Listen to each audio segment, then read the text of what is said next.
con Rubén, que tenemos una historia bien bonita con él y la Universidad Veracruzana. En el 2015 nos acompañó presentando una charla, investigación musical entre la musicología y la investigación artística. Ya estábamos en este camino, Rubén.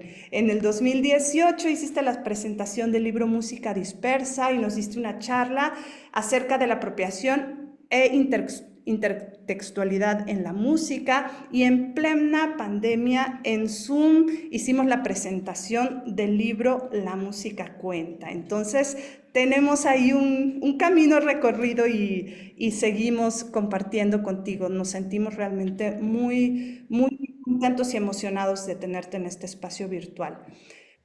Agradezco mucho a mis colegas del cuerpo académico VCA 514, Formación e Investigación en Educación Musical, a Julieta González y a Guillermo Román, que siempre es un apoyo enorme y es muy grato trabajar con ellos. Y agradezco un montón al maestro Emanuel Gabriel Quiolal Pérez Peralta, que ya vi que está por ahí, es nuestro secretario de la Facultad de Música de la Universidad Veracruzana, y a nuestra directora, la doctora Tania Chávez Nader, que te va a dar unas palabras de bienvenida.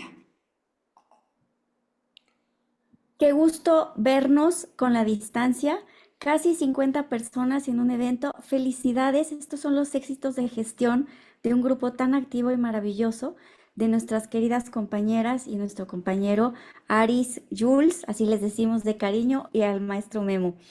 Pues qué gusto, maestro, tener con nosotros uno de los tesoros nacionales que es este Rubén López Cano, un musicólogo con una experiencia, un renombre. Es un gusto, maestro. Gracias por aceptar la invitación de Aris, por esta gestión y que nos dé el privilegio de este estreno, ¿cierto? De este texto.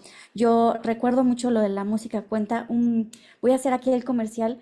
Qué bello libro, porque dejemos de lado toda la información y todo lo que representa la lectura en sí. Es un gozo leer sus textos.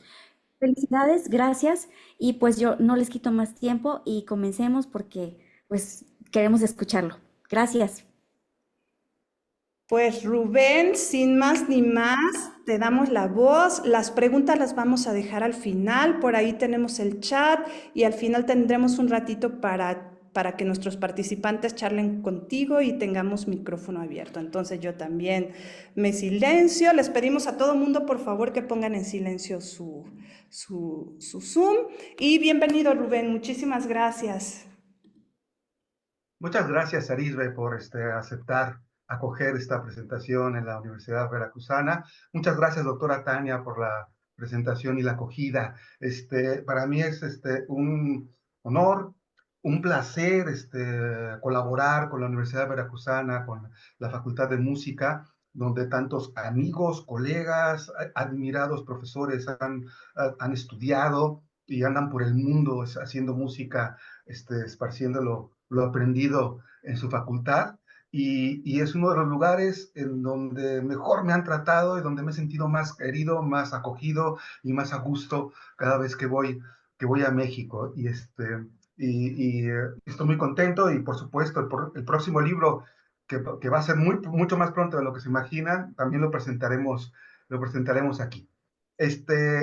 Bueno, antes de comenzar con la charla, quisiera pedirles un favor. Esto forma parte, tanto la investigación como el libro, forma parte de un proyecto que coordinamos junto con la Universidad Complutense de Madrid, que no es donde yo trabajo, pero en esta ocasión lo hicimos con ellos, el Departamento de Musicología de la Universidad Complutense de Madrid, y la Secretaría de Cultura, el Ministerio de Cultura, para los que nos están oyendo fuera de México, de México, ¿sí? El Ministerio de Cultura subvencionó esta investigación y subvencionó el libro, y por eso, como ustedes saben, el libro es gratuito, descargable en formato PDF o formato EPUB. Si alguien no lo sabe o alguien no lo tiene, estoy colgando ahora mismo el enlace de descarga, ¿sí? Para que lo puedan tener. Es probable que en enero haya posibilidad de adquirirlo en papel, ¿sí? Pero por lo pronto está en formato electrónico, completamente gratuito, porque el libro se hizo gracias a fondos públicos, y por lo tanto el libro tiene que ser de acceso público para todos y todas. Y estas presentaciones, como la de hoy, también forma parte del proyecto, ¿sí? Y la Secretaría de Cultura de México me pide, me exige que para cada presentación muestre un trocito de vídeo, por eso se está grabando la sesión, y también algunas fotos, ¿sí? Que comprueben que la actividad se llevó a cabo, ¿sí? Ellos dicen evidencias, ¿no? Que tienen un lenguaje muy policial. Entonces les voy a pedir un favor. Mi correo electrónico, lo vuelvo a escribir, porque creo que la gente que llega al último no alcanza a ver los primeros mensajes del chat. Eh, lopezcano@yahoo.com. Ese es mi correo electrónico. Entonces les voy a pedir, quien quiera, por supuesto, quien tenga ganas, a mí me hace mucha ilusión, que a lo largo de la charla, si pueden tomarse alguna selfie, así, alguna selfie de ustedes, y con la pantalla que denote que están asistiendo a esta charla, y luego me mandan la foto a mi correo, lopezcano@yahoo.com. Me van a ayudar mucho para hacer el paquete de mis evidencias, y también me va a dar mucho gusto. Me va a dar mucho gusto verles y saber que estuvieron aquí acompañándonos, ¿sí? Hace algunos días hice una charla, bueno, hicimos una presentación en la Complutense, también en este formato, y alguien me mandó una selfie desde un taxi en Lisboa, en Portugal, que estaba dirigiéndose de un lado a otro y no quería perderse la charla, y entonces me hizo mucha ilusión ver las empinadas cuestas de Lisboa, y alguien atenta a estas cosas desde un taxi. Entonces, si se hace una selfie y me la mandan por correo, me harán muy, muy feliz, ¿sí? Bueno, como entiendo que en esta charla están asistiendo muchos estudiantes, ¿sí? Creo que incluso que hay un grupo entero en Mazatlán. Entonces voy a ser muy didáctico, voy a empezar por el principio, explicando de qué trata esta cosa de la investigación artística, o la investigación basada, dirigida y guiada a la práctica artística, ¿sí? Y a partir de ahí, bueno, les iré comentando el contenido de este libro, que, bueno, se viene a sumar a otro libro que hice junto con Úrsula San Cristóbal en el 2014, y un montón de artículos y experiencias y trabajos, ¿sí?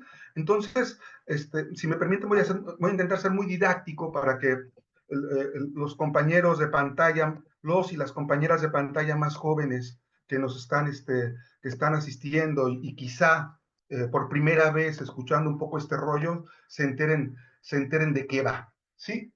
El título del libro, ¿Quién soy como artista?, es el título de un ejercicio que suelo hacer con mis estudiantes al principio del proceso, un poco buscando que entren en catarsis, que entren en crisis, para aprovechar el trabajo final, tesina, no sé cómo le llamen en sus respectivos instituciones, ¿sí? El trabajo final, tesis, tesina de primer ciclo o licenciatura, grado, pregrado, segundo ciclo, que sería la maestría, el máster o magíster, o tercer ciclo, que sería la tesis doctoral, ¿sí? Y se trata, el libro habla sobre la investigación artística, investigación basada y dirigida a la práctica artística, desde la perspectiva de estos trabajos, porque existe también una investigación artística profesional, de la cual no me ocupo yo, precisamente de los trabajos de, de tesis y tesinas.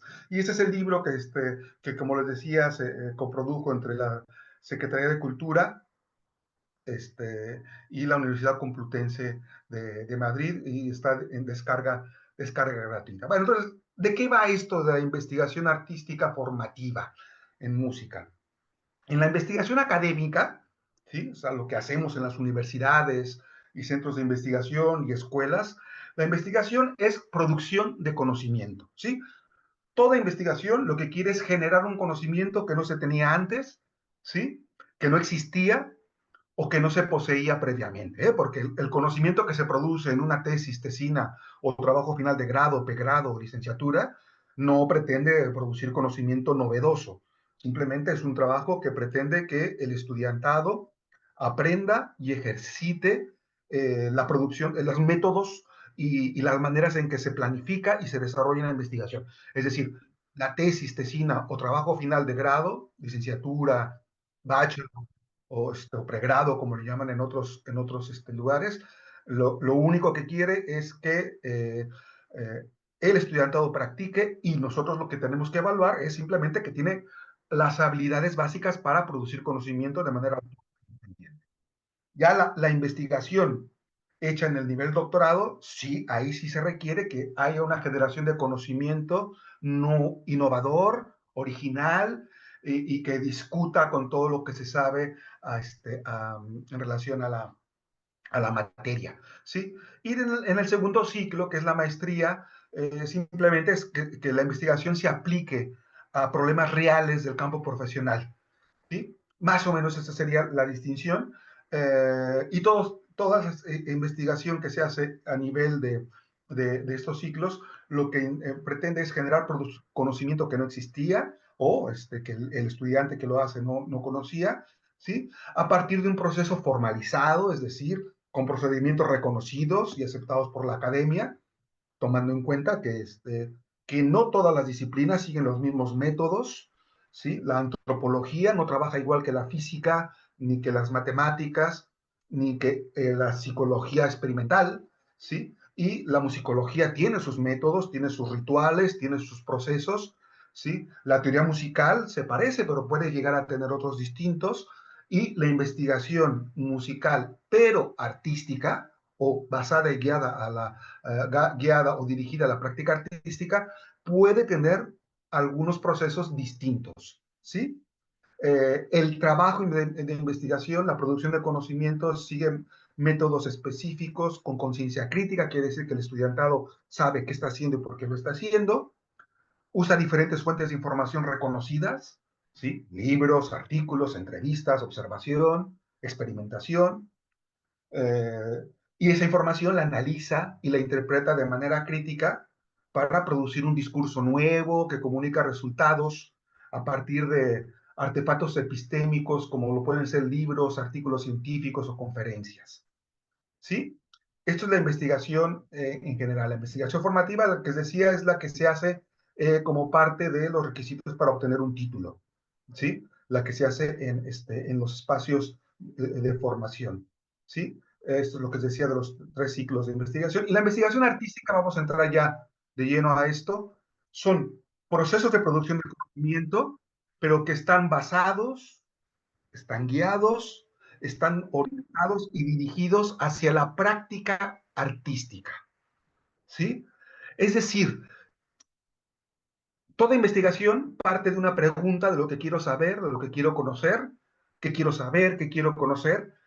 La investigación artística o dirigida a la práctica artística no solamente parte de preguntas sobre lo que quiero saber, quiero conocer, sino también lo que quiero saber hacer, aprender a hacer, ¿sí? Nos habla de otra dimensión de conocimientos que no están a veces contemplados, reflejados en la investigación musicológica, de corte histórico, de corte teórico o de corte pedagógico, incluso. Es decir, la investigación basada, dirigida a la práctica artística, busca atender necesidades específicas para la creación, ¿sí? Aquello que las personas artistas que la realizan necesitan saber, conocer o saber hacer para desarrollarse, para continuar su desarrollo artístico profesional, ¿sí? O personal, ¿sí? Por eso, la investigación basada en la práctica artística produce por lo menos genera dos tipos de productos, ¿sí? Productos artísticos y productos epistémicos. Esto no es común en todas las investigaciones, ni la pedagogía, ni la musicología, ni la teoría musical está conminada o está obligada a generar un producto artístico. La investigación artística, sí, un producto artístico que pueden ser composiciones, interpretaciones, grabaciones, producciones, instalaciones, propuestas artísticas como conciertos, interpretación o grabación, o elementos para la práctica, porque también hay proyectos, les voy a hablar de algún proyecto que no produce una propuesta artística, pero sí elementos para práctica artística, ¿sí? Es decir, hay un componente artístico dentro de la producción de esta investigación, pero que no es solamente esta parte artística, ¿sí? La que se genera, ¿sí? Y como productos epistémicos, ¿sí? La investigación artística o investigación basada, guiada, dirigida a la práctica artística, como toda investigación, produce conocimientos. Conocimientos que se traducen en discusiones, reflexiones, análisis, debates, que por definición exceden la experiencia artística y la dimensión estética de la propuesta artística que está involucrada. Es decir, no basta con producir obra o propuestas artísticas, no basta con componer, no basta con interpretar, grabar, sonorizar, ¿sí? Hace falta también generar un conocimiento que no se alcanza muchas veces a asumir, a integrarse a la dimensión estética de la propuesta, ¿sí? Siempre, siempre tiene que haber un dispositivo argumental de discusión para que hablemos de investigación artística, por lo menos dentro de mi concepción de este ámbito de conocimiento y de práctica, ¿no? Como el primer capítulo del libro, bueno, el primer capítulo es la introducción, objetivos, todo eso. El segundo capítulo del libro es un repaso por el estado actual de los discursos y las contradicciones de la investigación artística o la investigación basada y dirigida a la práctica artística en varios lugares del mundo. Y una de las cosas que señalo es la incapacidad de dotarse de definiciones globales para la actividad, ¿sí? Ahí existen muchas concepciones y maneras de entender la investigación artística en el mundo. Entonces, lo que yo hago es, en el libro, dar una propuesta de cómo yo la practico, cómo yo la entiendo, sin pretender que esta propuesta sea ni la mejor, ni la más universal, ni la más eficaz, simplemente es una dentro de muchas otras, y la invitación es que tomen del libro aquellas cosas que les vengan bien, ¿sí? Y no lo consideren como un sistema cerrado necesariamente, ¿sí? Entonces, dentro de mi concepción de de cómo me gusta que sea la investigación artística o la investigación dirigida y basada en la práctica artística, se generan tres tipos de conocimiento, ¿sí? Que no es habitual en otras modalidades de investigación.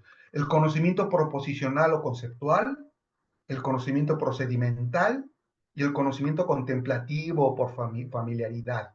¿Sí? El conocimiento proposicional o conceptual, que también se le llama knowledge data, conocimiento declarativo, descriptivo, constativo, de hecho, son aquellos saberes lógicos racionales que solemos comunicar a través de la palabra hablada o la palabra escrita, ¿sí?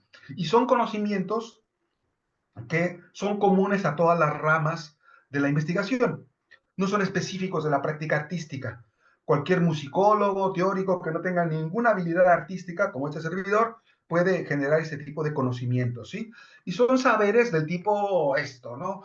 Johann Sebastian Bach murió en 1750, John Coltrane murió en el 67, conocimientos teóricos el tipo de escalas y modos que utiliza Paco de Lucía en su tema Siraf, ¿sí? Utiliza la escala lidia con séptima bemol, la misonida con la novena bemol, y la trecena, y la lidia con la novena aumentada, ¿no? Por ejemplo, esos conocimientos teóricos que un analista puede producir, ¿sí? Y que se pueden completamente transmitir de manera eficaz a través del texto escrito, ¿sí?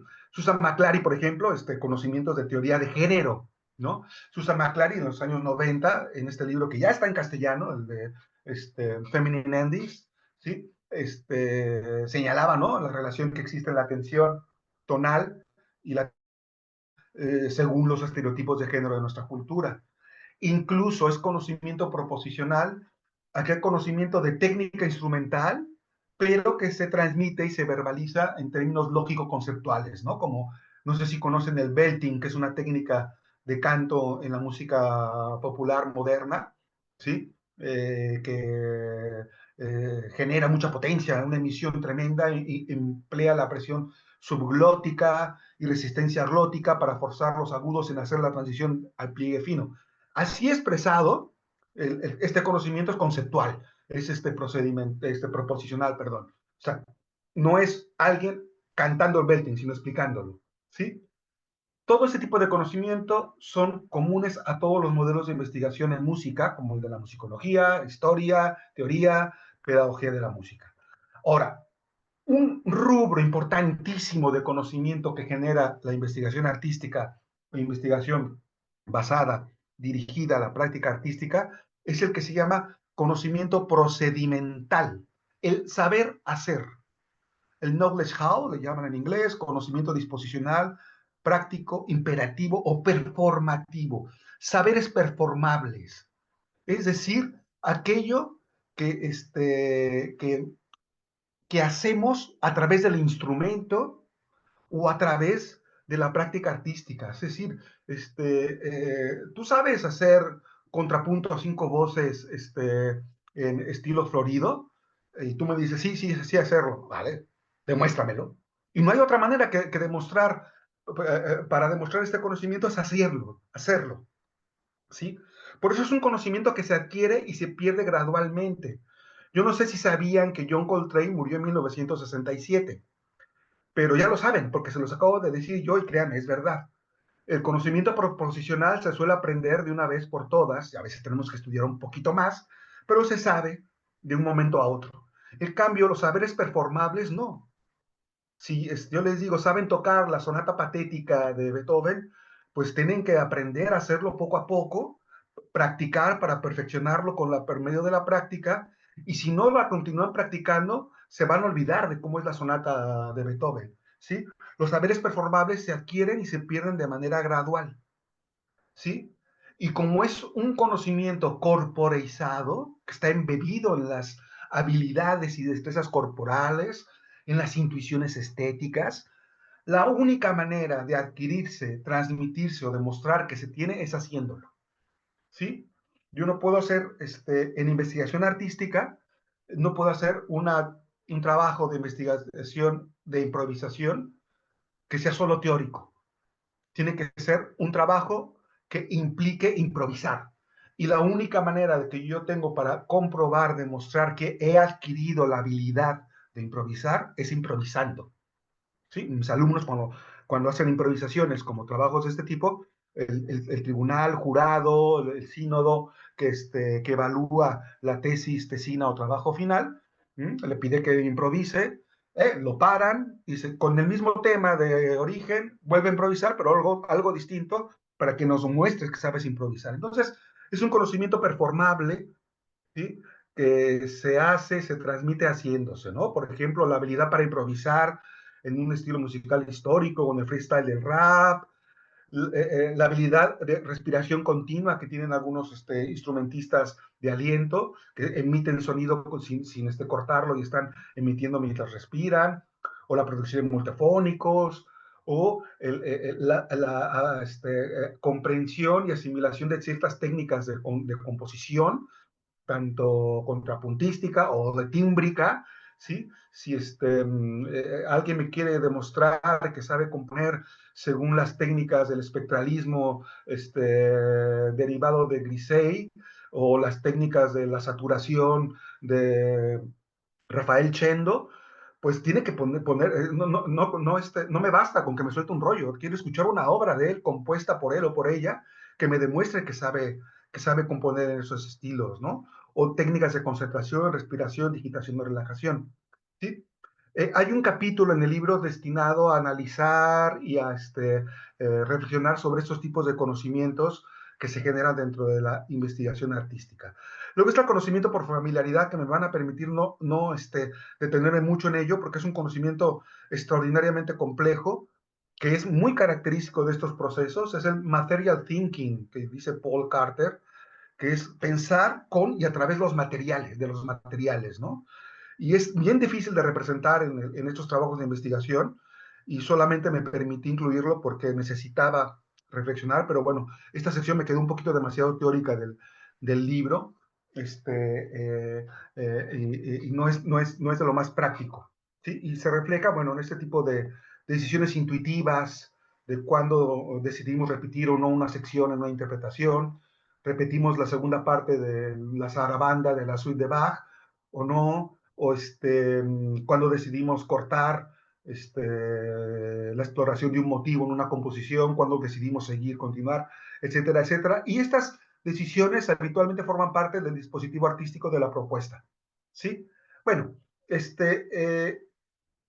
ahora lo que quiero comentarles es que la investigación artística formativa en música, ¿sí? Esta que hacen nuestros estudiantes como trabajos finales, tesis y tesinas, habitualmente en todo el mundo, estos trabajos finales, tesis y tesinas suelen orientarse a temas teóricos, históricos, a musicología, que no está mal, está bien, no tiene por qué no ser así. La idea es fomentar este, que, eh, que el estudiantado asuma, aborde, introduzca la práctica artística dentro de estas reflexiones, ¿sí? Es decir, que en los trabajos finales no se limiten a la evaluación de conocimientos curriculares obligatorios, ¿sí? Sino que sean una oportunidad para que el estudiantado explore, ¿sí? Posibilidades, maneras de tocar, repertorios, tipo de performance, ¿sí? Que le permitan a él o la estudiante explorar capacidades personales para desarrollar un proyecto artístico personalizado, ¿sí?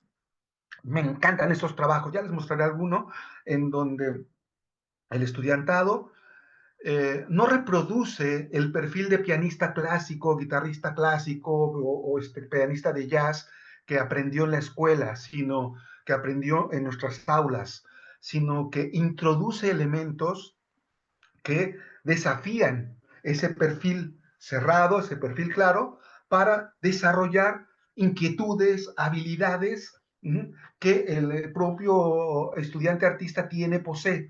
Muchas veces dándole la espalda a limitaciones técnicas, estéticas que puede llegar a tener y que pueden darle dolores de cabeza y dificultarle su proceso formativo, ¿sí? La práctica artística es una práctica que debe ser creativa, que debe ser innovadora, que debe ser transformadora, ¿sí? Y nosotros, por un imperativo de la coordinación y gestión del aprendizaje, tendemos a crear perfiles cerrados en donde el pianista clásico tiene que aprender y saber tocar este repertorio, y si no, no es pianista clásico. El guitarrista clásico tiene que aprender a tocar este repertorio, y por eso tenemos grandes pianistas, grandes guitarristas maravillosos, pero que tocan todos lo mismo, ¿sí? Y en el mismo orden de piezas en los conciertos, y tenemos una reproducción ad infinitum del canon en la música clásica, y en el jazz, y en la música rock, y en la música popular también, ¿eh? Hay un canon, ¿sí? Y quedan un montón de músicas de mujeres, de otras latitudes, de otros países que no se tocan, porque también nosotros promovemos desde la propia academia, desde la propia facultades o escuelas de música, perfiles muy cerraditos, ¿vale? Estos perfiles muy concretos tendrían sentido si existiera un mercado de trabajo muy estable, ¿no? Es decir, alguien que se dedica a la informática o a la administración de empresas, pues tiene que saber ciertas cosas fundamentales que necesita el mercado laboral, porque si no, no están capacitados para trabajar. En cambio, en el arte, hay puestos de trabajo con un perfil muy claro, como ser atrilista en una orquesta, ¿sí?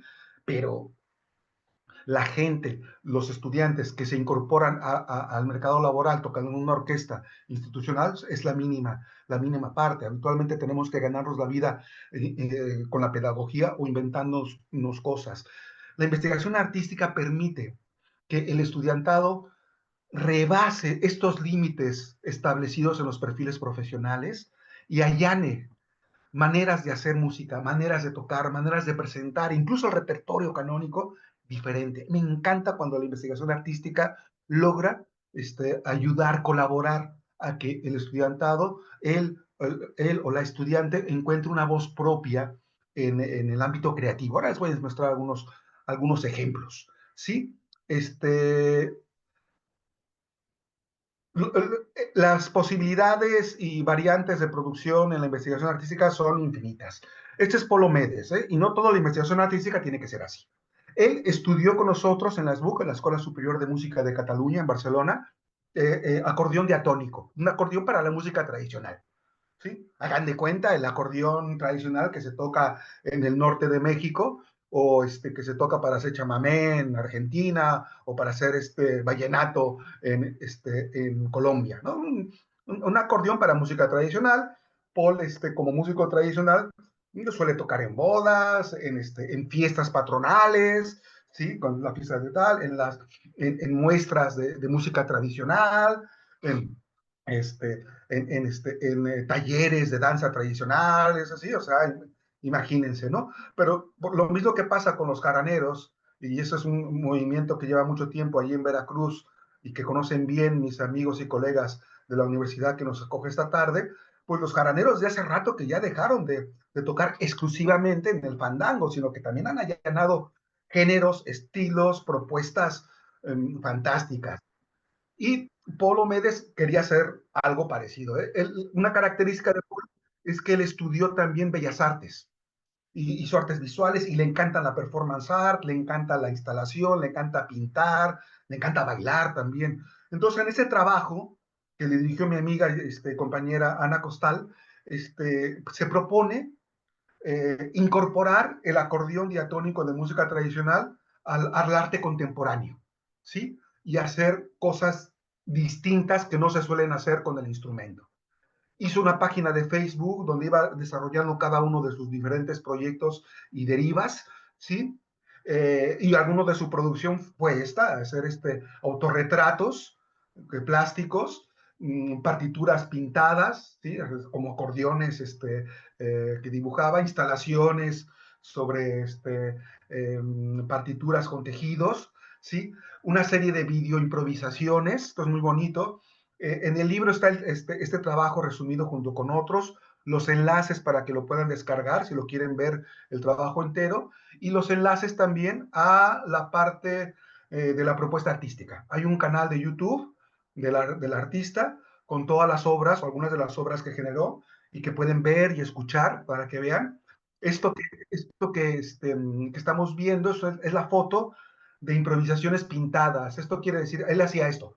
Tocaba una pieza tradicional, la grababa en su acordeón y la reproducía, y mientras la reproducía improvisaba una pintura, se ponía a pintar al ritmo de la música, ¿sí? Y cuando acababa la música se acababa la pintura. Y entonces tiene varios vídeos así donde la pintura emerge de una interacción con la música.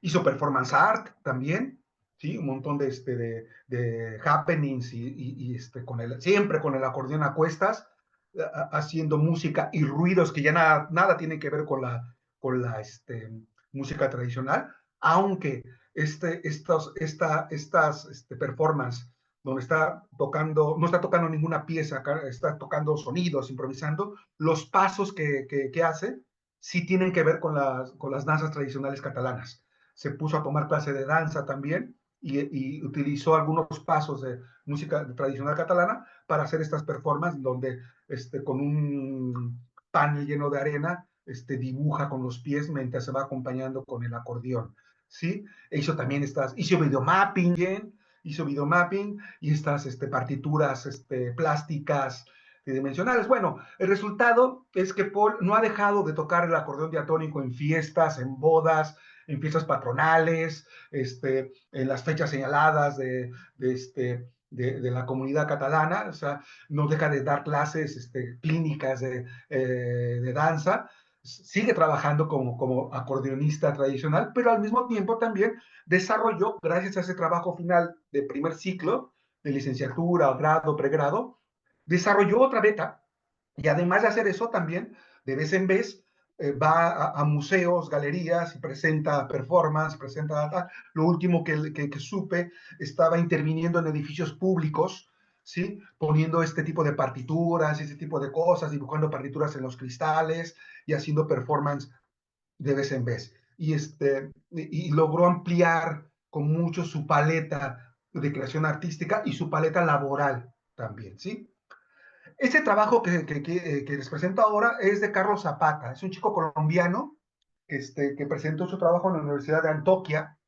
Que tenemos a alguien también dentro del público de la Universidad de Antioquia en Colombia, Medellín, ¿sí? Y lo que está tocando es un cordófono característico de los Andes colombianos, que es el tiple, que es un instrumento de la familia de la bandurria, de la mandolina, ¿sí? Con cuerdas de metal, un instrumento de la música tradicional colombiana. Él lo que hizo es con esta estación loop, muchos saben, una estación loop es un dispositivo electrónico de pedales y micrófonos que graba en tiempo real lo que hacemos para luego repetirlo en bucle, y las personas artistas suelen manipular el bucle, interactuar con la música grabada, grabando nuevas cosas, borrando, tal, interactuando con el sonido electrónico que les permite gestionar esa estación loop. Este trabajo se lo dirigió mi querido amigo Juan Sebastián Ochoa y Fernando Mora, un colega también muy querido de allí de Medellín. Lo que hizo Carlos fue generar toda una serie de piezas basadas en ritmos de música tradicional latinoamericana, pero intervenidas con esta estación loop, con bucles de repetición y metiéndole armonías, climas chill out, medio jazz, medio música moderna, ¿sí? El trabajo está muy interesante, está disponible gratuitamente en la web, tienen el enlace en el libro, ¿sí? El trabajo consiste, él hace toda una reflexión, recupera muchos conceptos de la música, de la música, de la teoría de la repetición musical, y los adapta para generar estrategias de composición, de interpretación, ¿sí? Para crear cada una de sus obras, ¿sí? Del mismo modo que Paul, su trabajo escrito consiste en gran parte en explicarnos cómo fue construyendo cada una de las obras, ¿sí? Aunque este trabajo de Carlos también tiene una impronta muy importante de teoría, ¿sí? Es muy interesante. Este último trabajo del que les quiero hablar, este es Christian Edgen, un pianista noruego, ¿sí? Que en el 2023 presentó su tesis doctoral en la Universidad de Stavanger, en Noruega, en un programa de investigación artística que tiene muy desarrollado en Noruega. Él es un trabajo muy distinto, ¿eh? Este trabajo consiste interpretó la obra completa para piano de Finn Mortensen, un compositor, perdón, noruego, que se caracteriza por ser un compositor extraordinariamente estructural, música tonal, dodecafónica, serialista, música abstracta, y que en muchas ocasiones tiene problemas, o no problemas, sino que es dura de escuchar, ¿no? Es como música contemporánea de cualquier compositor mexicano que quieran ustedes imaginar. Lo que hizo Cristian fue proponer una nueva interpretación de su música para piano, haciendo interpretaciones más expresivas, más emocionantes. El trabajo está colgado en el Research Catalog de la Asociación de Investigación Artística, también es de acceso libre, tienen todos los enlaces en el libro, ¿sí? Y pueden ustedes constatar que sus interpretaciones son realmente emocionantes, atractivas, súper expresivas. ¿Cómo lo logró? Pues reinterpretando la música de Mortensen a partir de un análisis para la interpretación que recoge o que parte de insumos distintos. Por ejemplo, de Paul Hindemith toma una noción de tonalidad no como espacio de organización de alturas, círculo de quintas y todo eso, sino simplemente una manera de organizar las fuerzas musicales que direccionan de un lugar a otro, ¿sí? Entonces, negociando la estructura serial de la sonata opus 7 de Mortensen y aplicando esta idea de Hindemith, logra generar una estructura interpretativa muy interesante. De Maurice Ravel utiliza el concepto de fondue, fundido, cuando los temas o motivos dejan de escucharse nítidamente o cuando pierden importancia, ¿sí? Ravel, como en la música maravillosa, como el Gaspar de la Nuit, no sé si se acuerdan, en su música para piano, nos dice, no escuches el tema, no escuches la melodía, no escuches las notas, entrégate a las atmósferas, a las texturas que emergen introduce este concepto para gestionar la ambigüedad textural en algunas obras de Mortensen, utiliza las nociones del francés puntillista y antipuntillismo de Pierre Boulez y Peter Stadlen, o esto que me gusta mucho, recupera la experiencia corporal, gestual, que aplicó en la performance de la tercera sonata para piano de Pierre Boulez y el intermezzo opus 36 de Barton Valen, ¿sí? Recupera esa experiencia corporal para aplicarla a la interpretación del opus 7 de Mortensen, ¿sí?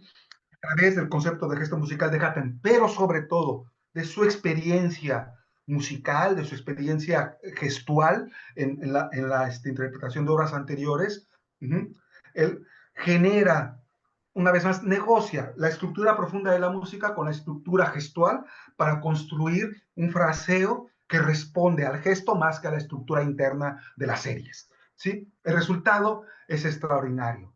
Y por último, no me voy a detener mucho en esto, por último les voy a hablar de algunos trabajos con perspectiva de género que dirigió mi colega y compañera Úrsula San Cristóbal en la Escuela de Jazz, Taller de Musics, varias, Paula Giberga, Débora Martínez y Sara Terraza, tres proyectos distintos, pero que estaban enfocados a a un mismo objetivo, que era desde la práctica artística desmantelar los micromachismos que se dan en las prácticas musicales del jazz de manera cotidiana. Las tres chicas detectaron problemas de machismo en sus prácticas con sus grupos. Por ejemplo, Débora Martínez es una pianista y cantante argentina que vive aquí en Barcelona.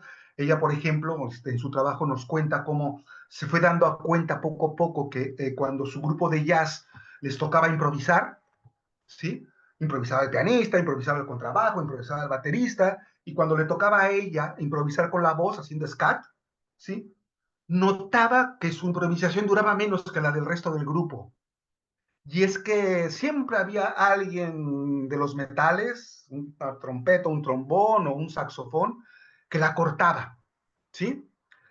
Mediante diversas técnicas de investigación, como los grupos focales, las chicas, Paula, Giberga, Débora y Sara, hicieron grupos focales para compartir sus experiencias y se dieron cuenta que muchas de las cosas que les pasaban no les pasaban solo a ellas de manera individual, sino que todas tenían ese tipo, padecían ese tipo de intromisión, ese tipo de carga de responsabilidad en el grupo, que las obligaba a tener un cuidado maternal en relación al resto de la banda. Es decir, todo lo que la cultura patriarcal carga sobre las mujeres se ve reflejado en el día a día del trabajo artístico de estas mujeres. Las tres decidieron trabajar con un grupo, un combo, un grupo de jazz o de música moderna experimental. En el caso de Paula, eran todo chicas, exclusivamente chicas, solo mujeres. En el caso de Débora y de Sara, eran mixtos, mujeres y hombres, pero todes, con conciencia de género, con conciencia de la problemática. Construyeron dinámicas horizontales de trabajo, construyeron, priorizaron la solidaridad y el compañerismo a la excelencia musical. Eso fue interesantísimo. Convocaron no al mejor trombonista ni a la mejor contrabajista, sino a aquella persona que tuviera mucho más afinidad, solidaridad, entrega, compañerismo, ¿sí? Esto les obligó a generar otro proyecto artístico con otro nivel de excelencia y de calidad musical, pero que produjo resultados extraordinarios. Las tres comenzaron a componer, a interpretar, allanando técnicas poéticas, libertades creativas que antes no se permitían. Se dieron cuenta que transformando la dinámica de los ensayos, de la práctica musical habitual, ¿sí? Su creatividad, su manera de hacer música, de componer, de interpretarla, podría dar un salto cualitativo impresionante, ¿sí? No les hablo más, los trabajos están comentados muy brevemente, pero están los accesos también a los trabajos escritos y a la producción artística en el libro, ¿sí? Y son una de las muchas cosas que la investigación basada y dirigida a la práctica artística puede ofrecer, atender este tipo de problemáticas, ¿sí? Rápidamente, como les comentaba en el capítulo 2 del libro, el capítulo 1 está dedicado evidentemente a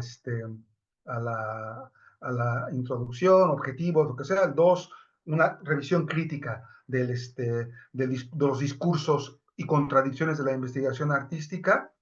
En el capítulo 3 respondo al capítulo 2, donde señalo que una vez más todavía no hay consensos, una definición de lo que es la investigación artística. Y en el capítulo 3 digo, bueno, el que no haya consensos no quiere decir que no podamos tener nuestras propias maneras de trabajo, y expongo mi manera de trabajar que comparto con Úrsula, comparto mucho con mi querido amigo y colega Luca Chiantore, que también ha sido invitado allí a Veracruz y que habla maravillas de sus experiencias en Jalapa, ¿sí?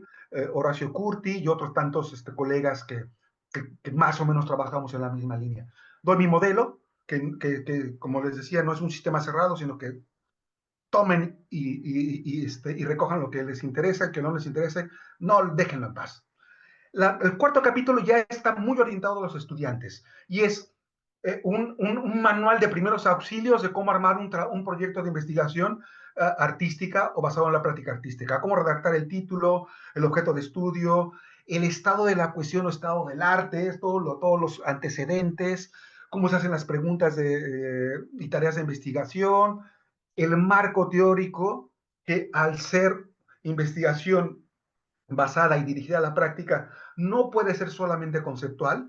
Entonces hay un marco teórico proposicional, por supuesto, ¿sí? Conceptual, que es Schenker y el concepto de Usratz, ¿sí? Que si utilizo teoría de género y entonces el concepto de empoderamiento es importante, ¿sí? Pero también hay marco teórico procedimental, técnicas que se aplican directamente en el cuerpo, en la performance, en la respiración, en la digitación, y eso también es marco teórico. Y marco teórico que, si bien es de origen conceptual, se puede orientar a la acción, a aplicarlo, como hizo Carlos Zapata con el triple. Él supo aprovechar conceptos teóricos para transformarlos en patrones o diseños para la acción, ¿sí? Les hablo también de los diferentes tipos de organización del trabajo, al ser trabajos muy que tienen un componente práctico y un componente performativo, no se pueden organizar como cualquier tesis o trabajo de investigación habitual, ¿sí? En el capítulo 5 hablo de algunas metodologías de inicio para generar las ideas, metodologías de captura de información, les pongo alerta sobre la trampa de la entrevista tiene trampas, hay que combinar la entrevista con otras estrategias. Un aspecto muy importante es las estrategias de gestión y análisis de la información, ¿sí? Una de las partes importantes de la investigación basada y dirigida a la práctica artística es la autoobservación, observarnos cómo creamos, observarnos cómo interpretamos, observarnos haciendo práctica artística. Aquí, en un trabajo que desarrolló Úrsula San Cristóbal y que tuvo la habilidad de comunicarme para incluirle en este trabajo, se resumen varias estrategias, como la entrevista de recuerdo estimulado mediante grabaciones de vídeo, como el protocolo verbal retrospectivo con recuerdo asistido por vídeo subjetivo, los relatos de pensamiento en voz alta, etcétera, etcétera, ¿sí? Muchas de estas estrategias no vienen de la investigación artística, vienen de la psicología o la pedagogía. Otras no vienen de la música, sino vienen de la investigación artística en cerámica, ¿sí? Y son recomendaciones, estrategias de autoobservación muy interesantes que podemos poner en marcha para evaluar y observar mejor cómo hacemos lo que hacemos, cómo producimos arte. También incluyo unos consejos de cómo evaluar estos trabajos, ¿sí? O cómo he visto que diferentes instituciones evalúan estos trabajos de investigación artística. En el capítulo 6 señalo que pese a que la investigación artística tiene un énfasis en la práctica, la gran mayoría de trabajos que me ha tocado revisar, ya sea que los dirija, que haya estado en el tribunal o jurado, o que he visto por ahí, no introducen la práctica en el meollo de discusión ni en la parte central del trabajo. Y eso solo pasa en música, en artes visuales, en artes plásticas, en teatro, por supuesto. Hay mucho más desarrollo del componente práctico. En la investigación artística o la investigación que se autoetiqueta como investigación artística en música, todavía tendemos a hacer recorridos de la teoría a la práctica, donde la práctica es una ejemplificación, una ilustración de la teoría, y no el lugar donde se emergen las preguntas de investigación, desde donde se articula toda la teoría y desde donde se construye el conocimiento que queremos producir. Aquí hay un punto interesante que desarrollar. Este es un capítulo un poquito más bien teórico. En el capítulo 7 hago un breve resumen de las diferentes tendencias que hay, ¿sí? En las tesis que he investigado. Una parte importante de ellas son estudios de procesos artísticos habituales. Esa gente montando el Beethoven, el Mozart, el estándar de jazz habitual, y son proyectos que se encargan de arrojar luz a los procesos creativos. Otro aspecto que me encontré es lo que yo llamo interpretación crítica, que es similar a lo que hizo Christian Evgen, el pianista que tocó música de Mortensen, reinterpretando por completo la manera en que se comprendía y se ejecutaba esa música. Interpretación crítica es meter en la reflexión por qué tocamos como tocamos, por qué tocamos lo que tocamos, por qué no lo podemos tocar de otra manera, qué nos obliga, siempre se tocó igual este repertorio. La interpretación crítica pretende que el estudiantado, que la persona que realiza el proyecto, se cuestione la manera en que se está haciendo la música en su terreno, en su instrumento, en su ámbito, y obviamente proponga a partir de informaciones históricas o artísticas o pragmáticas, ¿sí? Que proponga nuevas rutas para la interpretación musical en todos los géneros, ¿sí? Otro rubro que me encontré mucho son los proyectos de innovación artística, como los de Polo Medes con el acordeón diatónico o el de Carlos Zapata con el triple loop que vimos hace un momento. Es decir, gente que se sale de los marcos y perfiles habituales y nos propone nuevas maneras de hacer música, de hacer arte que hacen mucha falta, que hacen mucha falta. El otro tema que vi es, que a mí me interesa mucho también, son proyectos que consisten en la adquisición y desarrollo de habilidades técnicas para la creación y práctica artística. O sea, gente que quiere hacer proyectos vinculados a controlar el pánico escénico, a desarrollar técnicas de respiración circular, o que tiene cierto tipo de biomecánica o morfología en el cuerpo que le complica ciertos aspectos técnicos del instrumento, y cómo se han inventado una rutina de aprendizaje personalizado para solventar estos problemas y superarlos, y nos comparten su método y sus resultados, ¿sí? Aquí este punto incluye, visito, aunque sea brevemente, un tema que está surgiendo, emergiendo muchísimo, y que si no lo tienen ya registrado en sus escuelas, allí en Veracruz o donde quiera que nos estén oyendo, muy atentos. Existe hay un problema grave de padecimientos emocionales vinculados a la práctica musical. Artistas profesionales, en muchos países, las bajas laborales, las bajas por depresión, están, el sector que más bajas por depresión está reportando es el sector musical. Nuestros estudiantes están padeciendo, están exteriorizando, están hablando de desequilibrios emocionales que tienen a lo largo de su proceso de estudios por la gran cantidad de responsabilidad, tareas, presión, por el futuro incierto al cual se están enfrentando. Estamos viviendo unos momentos de crisis mundial muy, muy dura que está cambiando por completo la perspectiva de futuro. Entonces, les digo, desde hace algunos años, en Escandinavia y Reino Unido están surgiendo investigaciones que ponen alerta de cómo malestares emocionales, desequilibrios neurológicos están afectando mucho a nuestro gremio, desde el estudiantado hasta a nivel profesional. Y tesis doctorales de maestría y de grado también se están haciendo eco de estas cosas. En la SMUC, donde yo trabajo, ya tenemos 3 años y va en aumento la cantidad de chicos y chicas que están proponiendo como trabajo final de grado o de máster problemas de esta naturaleza. ¿Sí? Lo interesante de todo esto es que no basta o no es necesariamente la única solución ir al psicólogo y tomar ansiolíticos, que si es necesario hay que hacerlo, hay que hacerlo, pero también hay cosas que se resuelven desde la propia práctica artística. No tenemos que dejar que nos patologicen y que solamente se nos vea como enfermitos y que se nos vea como que el que se deprimió es que es débil, pobrecito. No, estamos ante un problema social, una pandemia cultural, y desde la propia práctica artística, como las chicas que les mostré hace un momento, cómo se sacudieron los micromachismos cotidianos para poder estallar todo su potencial artístico, también es posible desde una crítica profunda a cómo nos aprendemos, cómo enseñamos a hacer música, cómo hacemos música, cuáles son las condiciones de salir al escenario.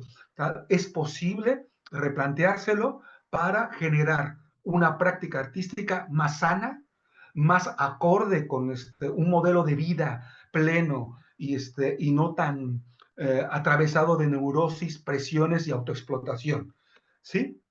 Esto es muy importante y aquí bien, esto es un rubro que nos tocará mucho a la gente que se dedica a la pedagogía musical y a la gente que se dedica a la psicología de la música también y a la investigación artística, desarrollar cómo desde la propia práctica artística se puede construir una práctica profesional más sana, un entorno menos tóxico. Los entornos artísticos pueden llegar a ser muy tóxicos y la práctica artística y la investigación basada en la práctica artística puede colaborar a dar respuestas que vayan más allá de la patologización y el ansiolítico.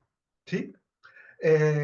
Y por último, construcción de poéticas personales de largo alcance y respuestas artísticas a problemas del campo profesional o del mundo global son otros de los temas que me he encontrado.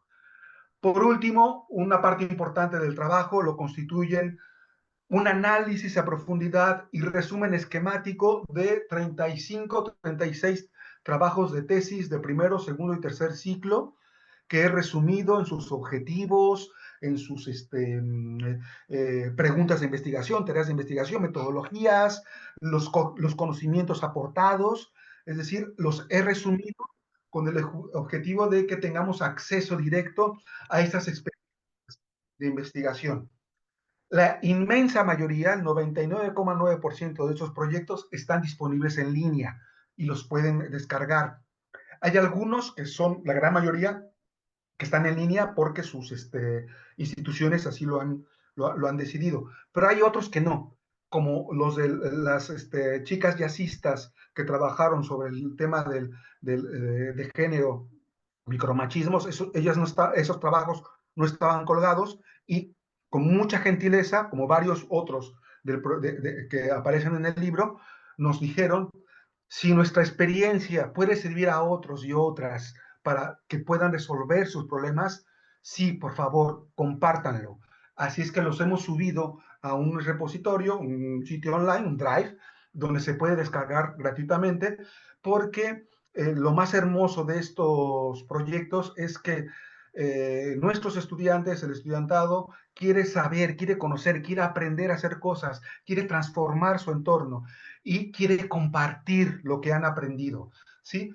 Y esto es muy interesante y lo menciono en algún lugar del libro también, que llegó la hora de comenzar a generar también comunidades de gente que ha trabajado estos temas y que quieren compartirlo y que quieren conversar y que quieren discutir con otras personas, con otros colegas, con otros artistas, sus hallazgos, sus fracasos también, ¿sí? Y que es muy prometedor el futuro inmediato, ¿sí?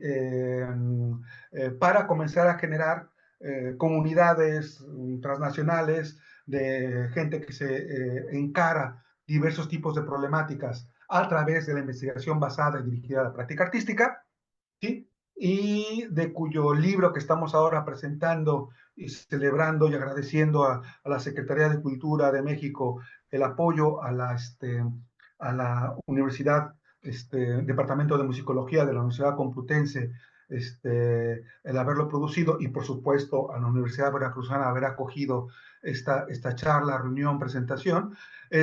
Trabajos como el que presento pretenden colaborar a ayudar en este proyecto, en este proceso, de que nuestros estudiantes tengan cada vez más una actitud crítica, activa, reflexiva de sus prácticas y que la educación musical deje de ser, por lo menos un ratito, un gran vaciado de órdenes, de directrices, de dogmas que les damos continuamente a los estudiantes y darles la oportunidad, la posibilidad de que este estudiantado pueda pensar por sí mismo, respirar por sí mismo y proponer, proponer caminos, respuestas alternativas a sus problemáticas personales o problemáticas generacionales o gremiales, ¿sí?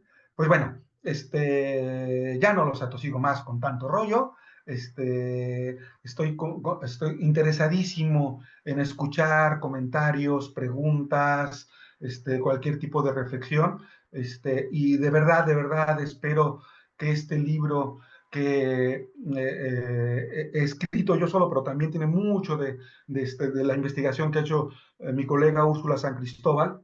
De hecho, al final intenté ponerla como coautora, porque hay mucho de su trabajo como docente, como directora de trabajos. Me pasó mucha información, pero ya no fue posible por un tema burocrático.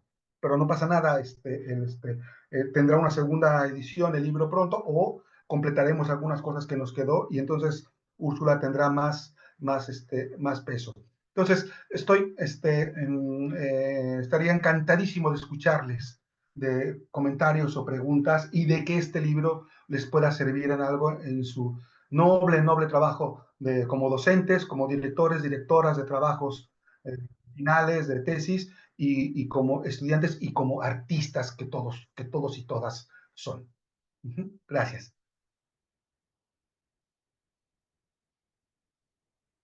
Muchísimas gracias, Rubén. Muchas gracias por tu labor formativa, porque desde el 2012 con el libro de cómo hacer un paper y no caer en el intento, en el 2014, el libro que escribes de investigación artística con Úrsula, que en este libro tú hablas de la coautoría con ella y le agradecemos también a ella toda lo que ha hecho por este tipo de investigación que nos fortalece, que muchas veces seguimos en la duda, que como que estamos ahí, pero no estamos. Entonces esa forma de escribir tan didáctica, con ejemplos, tan cercana, se agradece un montón. Y seguimos aprendiendo, seguimos en la búsqueda, seguimos también haciendo mucha reflexión porque a veces sin querer volvemos a caer a los moldes, pero los moldes van variando y van tomando formas específicas en los lugares, con las problemáticas en los lugares. Entonces, bueno, muchísimas gracias. Aquí hay ya preguntas, voy a ir leyendo algunas.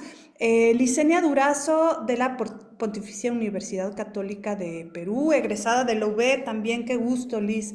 Voy a leer lo que ella escribió. En el nivel de pregrado buscamos que los estudiantes desarrollen sus investigaciones a partir de sus propias preguntas e inquietudes en torno a su quehacer artístico. No obstante, surge la duda de hasta qué punto es adecuado permitirles explorar temas de investigación hacia áreas como la psicología, las ciencias de la salud o los estudios curriculares que están surgiendo constantemente en sus planes de tesis. Estas áreas, aunque relevantes, no forman parte de su formación principal en interpretación o composición musical y no cuentan con el conocimiento especializado necesario en dichos campos. ¿Hasta dónde deberíamos permitir que los estudiantes aborden estos temas? ¿Debería haber un límite claro en función de su formación o es necesario fomentar esta interdisciplinariedad con ciertos lineamientos? Excelente, excelente observación, muchas gracias. A ver, si están husmeando en otras áreas de conocimiento es porque necesitan los conocimientos de otras áreas de conocimiento también. Yo creo que el límite está en su capacidad de comprensión, es decir, si están entendiendo, si están aprendiendo, si están asimilando los conocimientos, es decir, obviamente habrá trabajos de psicología o que sean inaccesibles, pero muchos otros también pueden ser asimilables. También existe la posibilidad de consultar con especialistas. Muchas de nuestras universidades no tienen solamente música, ¿sí? Entonces, una llamada por Zoom a alguien de la Facultad de Psicología, de Pedagogía, que nos pueda echar una mano para este estudiante de grado, puede ser también muy interesante. Yo creo que hay que perderle miedo, hay que perderle miedo. Lo único que tenemos que hacer nosotros como directores, directoras, tutores, tutoras de estos trabajos es observar que el estudiantado está entendiendo cosas concretas de esos discursos de pedagogía, de psicología, y que está o bien integrando esos conocimientos de manera directa a su práctica, o bien simplemente inspirándose en esos conocimientos para introducirlos de alguna manera en su manera de tocar, en su manera de enseñar, en su manera de relajarse, de concentrarse, de lo que sea. Una de las características de la investigación basada en la práctica es que lo que busca son resultados prácticos, ¿sí? No me interesa qué tanto aprendió correcta o incorrectamente el concepto de disonancia cognitiva de no sé quién, ¿sí? Lo más importante es que si ese concepto, al introducirlo en su práctica artística, logró focalizar su concentración, logró hacer que su trabajo sea más eficaz, no sé si me explico. Lo interesante de la investigación basada en la práctica es que una manera que tenemos nosotros de valorar los aprendizajes es qué tanto eso le está sirviendo para el objetivo práctico que tiene, ¿sí? Yo dirijo muchos trabajos en donde los estudiantes se plantean ejercicios de meditación, ejercicios de respiración para calmar la ansiedad, algunas incluso autohipnosis y cosas bastante mafufas, ¿sí? Pero yo les digo, a ver, el objetivo no es que demuestres la cientificidad de tu método. Mientras no te metas sustancias ilegales y mientras no te pongas en peligro, tú haz lo que creas que sea necesario para controlar esa ansiedad, para relajarte más, para focalizar la atención, para lo que sea. Y lo importante no es que si estás autohipnosis, si estás haciendo mindfulness, si estás haciendo respiración profunda, lo importante es si realmente eso te está ayudando a tocar mejor, a relajarte más, a calmar la ansiedad escénica. Y entonces ahí lo que hacemos es plantear un programa de, uno, ¿cuál va a ser tu rutina? ¿Y cuál va a ser la evaluación de que la rutina te está ayudando a superar ese problema técnico que tenías? Yo creo que merece mucho más la pena a motivar al estudiantado a que frecuente estos textos de otras áreas. Es mejor equivocarnos en eso que restringirlos. La creatividad se basa en la capacidad de error, en la capacidad de fracaso, en la capacidad de equivocarnos. Y creo que es mucho mejor autorreflexionar y valorar que se hicieron mal algunos pasos y que fracasamos, a no intentarlo, a no intentarlo. Y no se crean, la investigación, los musicólogos y musicólogas, aunque digan que son muy musicólogos, muy musicólogas, si uno ve las bibliografías que tienen que leer de sociólogos, de historiadores. No podríamos trabajar si no fuera gracias a otros saberes. Así es que los músicos no tienen por qué ser la excepción. También tienen que meterse de lleno. Y a veces hay grandes sorpresas de que nuestro estudiantado puede a veces comprender mejor otros discursos disciplinares que nosotras mismas. Y gracias por la reflexión y gracias por compartir estas inquietudes. Esto es muy importante también. En este proceso estamos todos y todas antes, igual de inseguras, igual sin saber por dónde tirar tenemos la obligación de acompañarnos todos y todas y de ayudarnos mutuamente. Entonces, muchas gracias por compartir estas inquietudes, estas inseguridades, estas reflexiones. Leo otra de Karime. Ella pregunta, ¿por qué las academias continúan reproduciendo perfiles cerrados en las prácticas musicales? Entre otras cosas, porque es lo más fácil de gestionar. Cuando tenemos una currícula muy establecida, con unos objetivos y unas metas muy claras, es más fácil de gestionar a nivel institucional, a nivel burocrático.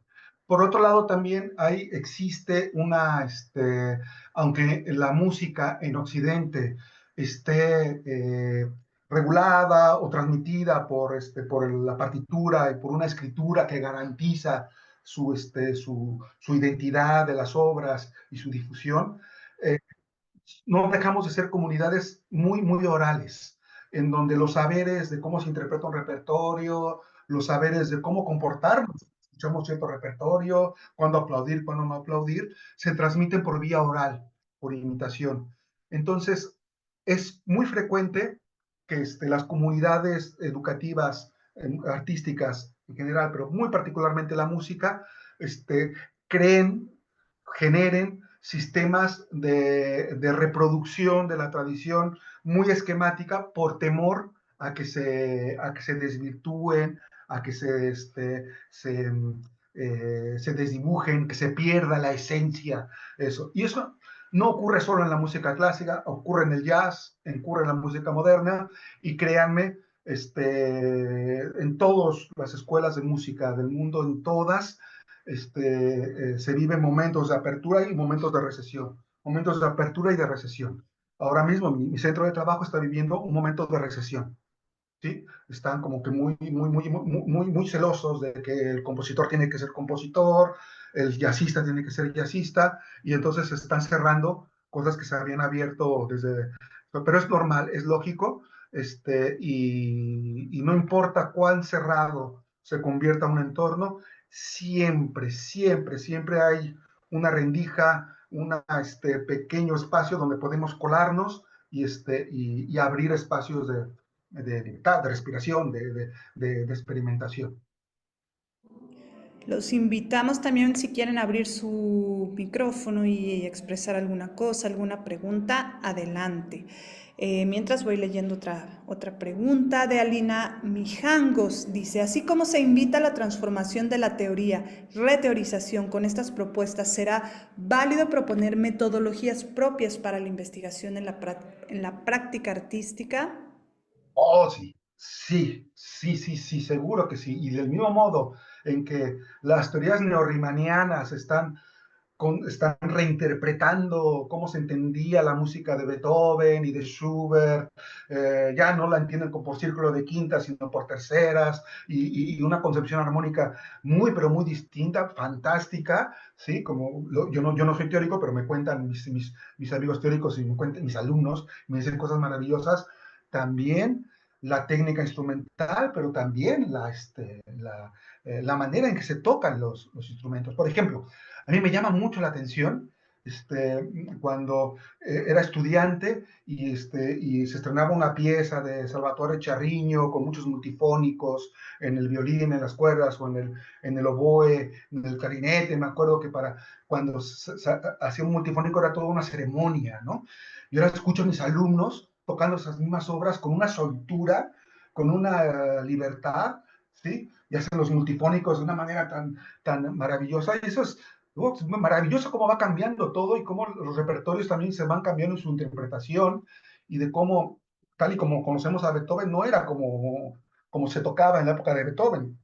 Es una transformación continua. Y sí, debe de haber mucho campo para la experimentación, para la, para la creación no solamente de nuevas metodologías, sino de nuevas maneras de interpretar el repertorio, nuevas maneras de comprender para quién tocamos, dónde tocamos, no todo tiene que ser un auditorio a la italiana y cerrado, podemos tener muchas posibilidades de interacción con el público. No estoy hablando de entelequias. En Países Bajos, en La Haya, hay un máster que además ya es interinstitucional, no solamente de La Haya, que se llama Creación de Nuevas Audiencias.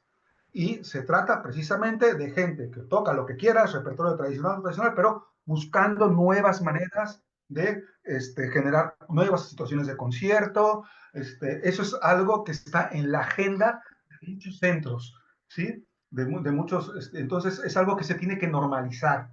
En la Asociación Europea de Conservatorios hay un grupo de trabajo que se llama ICON, que es Innovative Conservatoires.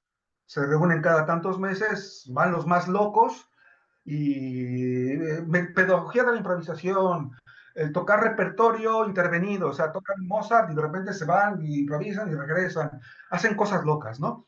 Luego ya regresan a sus conservatorios y es la misma miseria de toda la vida, ¿no? Un método. Pero existe también ya institucionalmente la necesidad de que se abran espacios de experimentación, las clases grupales de instrumento, en donde los propios estudiantes en situación de colaboración aportan, no critican, sino que aportan, coayudan al otro pianista para que resuelva un problema técnico. Esas cosas están generando muchas dinámicas diferentes y ricas e interesantes. La improvisación también. En gran parte de los conservatorios europeos hay muchas clases de improvisación. En mi centro de trabajo, todos los cursos, los estudiantes llevan una asignatura de improvisación, en estilo clásico, en estilo libre, tal. Luego, nadie improvisa, pero está el espacio, está el espacio. Entonces, sí, es muy importante y es pero muy oportuno que se abran espacios para reformular, para explorar y para transformar las prácticas de interpretación. Muchísimas gracias.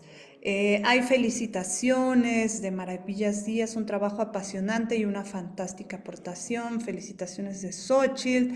Y hay dos comentarios. Está el de Fernanda del Peón Pacheco.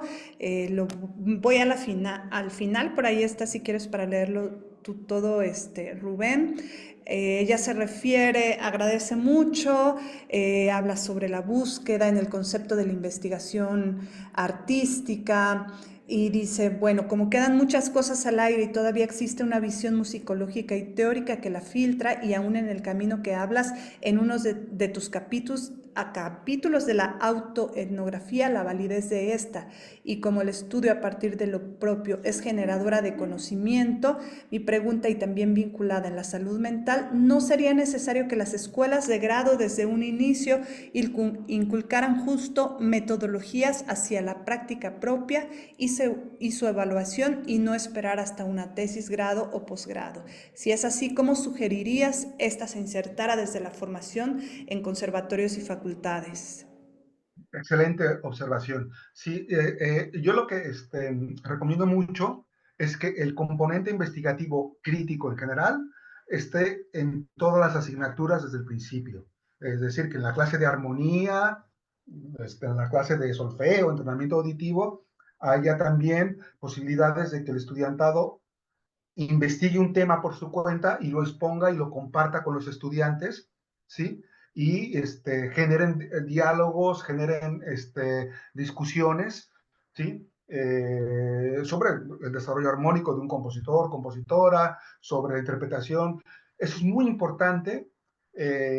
Habilidades básicas como hacer un PowerPoint y discutir, para resumir temas y discutirlos, suelen ser competencias muy importantes para el desarrollo del pensamiento crítico, para el desarrollo de la investigación.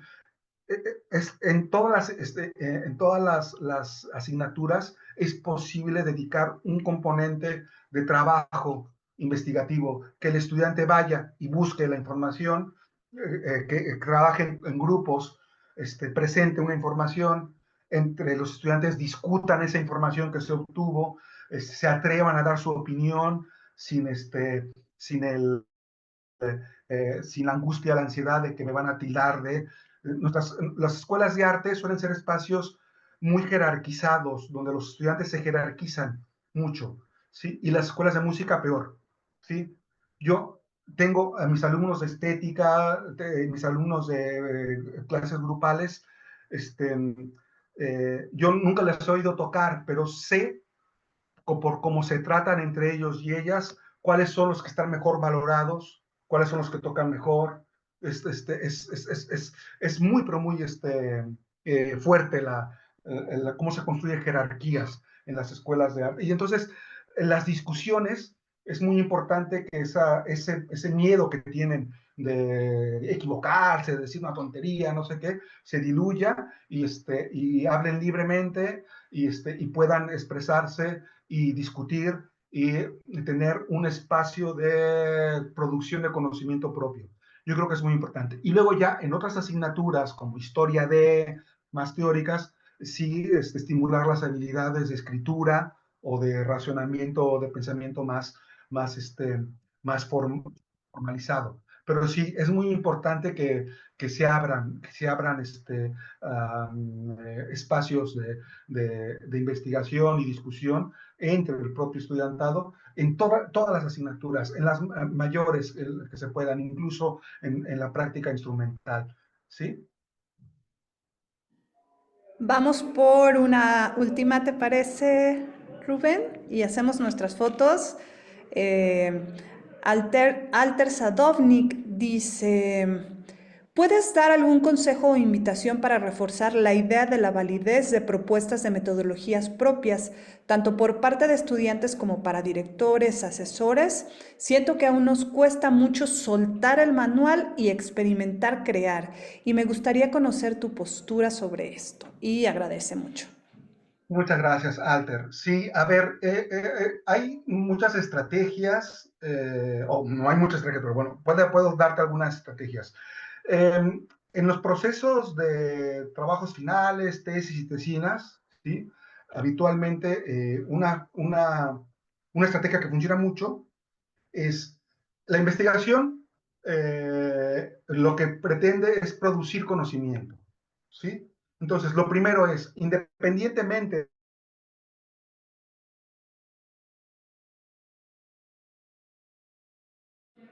un conocimiento procedimental, performativo, etcétera, etcétera. Uno, ¿cuál es el conocimiento que quiere producir o que va a generar mi investigación? O sea, la capacidad de individualizarlo y comunicarlo, ¿sí? ¿Qué conocimiento es el que va a aportar mi trabajo? Segundo, ¿cómo lo voy a transmitir y comunicar?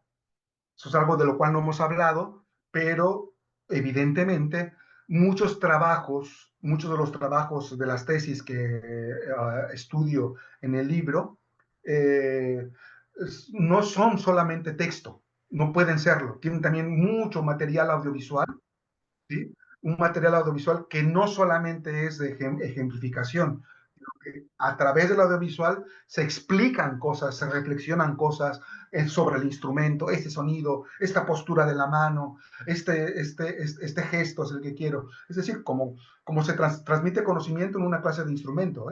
¿Sí? Bueno, entonces, lo primero es, ¿cuál es el conocimiento que va a producir mi trabajo? ¿Cómo lo voy a transmitir? ¿Sí? y a partir de ahí viene cómo lo voy a adquirir, cómo lo voy a generar y luego cómo lo voy a argumentar y entender. Yo creo que no hay ninguna oficina burocrática que pueda negarse a ese nivel de reflexión, es decir, eso es lo que va a aportar este trabajo y esa es la manera en que lo voy a comunicar. Ya después de ahí viene el trabajo concreto sobre si tal metodología, tal discurso, tal, tal estrategia está bien o mal vista en determinado espacio académico. Otra cosa que también yo recomiendo mucho y de verdad es eh, ir más allá del dispositivo legal, burocrático, se puede, no se puede, y detectar quiénes son, digamos, los porteros, las personas de carne y hueso encargadas de autorizar o de negar un proyecto en cada una de sus fases.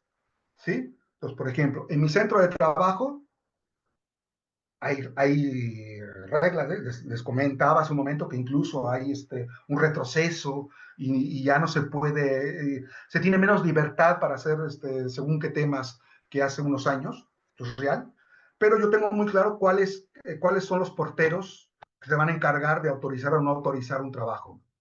El primer instancia es el jefe de departamento al cual pertenece el estudiante. Música clásica, música antigua, jazz, música tradicional, ¿sí? Sonología, musicología. Entonces, el anteproyecto lo va a autorizar el jefe de departamento de esa área. Entonces, independientemente de lo que dice la reglamentación, yo tengo que conocer cuáles son los filias y fobias de esas personas en concreto para negociar entre la fantasía del estudiante y lo que me impone ya no solamente el reglamento, sino la persona en cuestión. Entonces, yo le ayudo al estudiante a argumentar y presentar el trabajo de la manera que resulte más exitosa. Por ejemplo, durante muchos años, la palabra improvisación entre los directores del departamento de música clásica causaba mucho, pero mucha inquietud. ¿Cómo que vas a improvisar? ¿Cómo que vas a improvisar? Entonces aprendí que si el anteproyecto decía, mi propuesta va a ser tal, voy a improvisar en el estilo de Beethoven o con la complejidad técnica de los caprichos de Charriño, la ansiedad de los directores del departamento de clásica disminuía y eran más receptivos a aceptar la propuesta. Entonces, eso no estaba escrito en ningún lugar. Simplemente iba, sonreía y hablaba con la gente y a partir de eso me daba cuenta de cómo respiraba y cómo gestionar estas situaciones. Los de pedagogía, me llevó, eso fue todo un máster en comunicación no violenta, ¿eh? Los de pedagogía, que entonces, entender, o sí, esto vale, y entender más o menos cuáles son aquellos elementos que les causan más estrés y cuáles elementos los pueden aceptar con mucho mayor.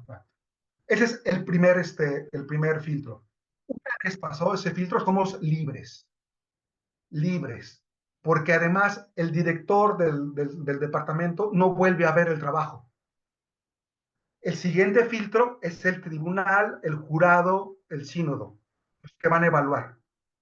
¿Sí?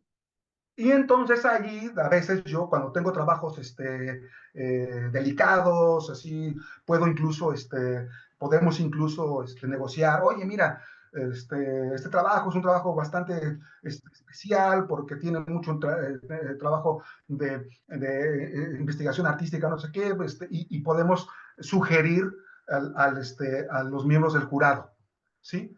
Eso incluso, dadas las circunstancias burocráticas de mi centro de trabajo, les ayudo a ellos. Hablo primero con los tribunales y les digo, mira, para este trabajo estamos estos para el tribunal y les descargas de trabajo. ¿Sí? O si no, bueno, hay alguna recomendación, alguna trabajo previo, comunicación previa con el jurado. Pero yo suelo hacer eso también, ver quiénes son las personas encargadas de autorizar o no autorizar y en función de sus filias fobias, fomentando una comunicación cordial y todo eso, es posible negociar. Esas serían mis recomendaciones, nada profesionales, más bien de astucias circunstanciales, pero que pueden dar resultado. Muchísimas gracias, Rubén. Creo que vamos a ir concluyendo el día de hoy. Agradecemos muchísimo, muchísimo tu cariño, tu ganas de compartir todos estos textos, que muchos de ellos están de forma gratuita. Ya puse por ahí otra vez el enlace de tu página para la gente que llegó después lo pueda descargar. Ahí está Quién soy como artista y están otros materiales tuyos también. Y bueno, gracias por abrir el diálogo. Creo que es bien, bien importante seguir hablando, seguir intentando, aprendiendo en el proceso, y bueno, en eso nos encontramos. Vamos a abrir nuestras cámaras, porfis, para las fotos finales, para el recuerdo y para podérselas enviar a Rubén. Entonces, ahí espérennos tantito. Vamos a ir abriendo. Abran sus camaritas y espérenme, por favor. Si pueden hacerse una selfie y mandármela en correo lopezcano@yahoo.com, os lo agradeceré muchísimo. ¿Sí? Vean que estoy tomando las fotos, ¿eh? Ah, Qué gusto ver muchas caras conocidas, alumnos, colegas, alumnos. Qué gusto.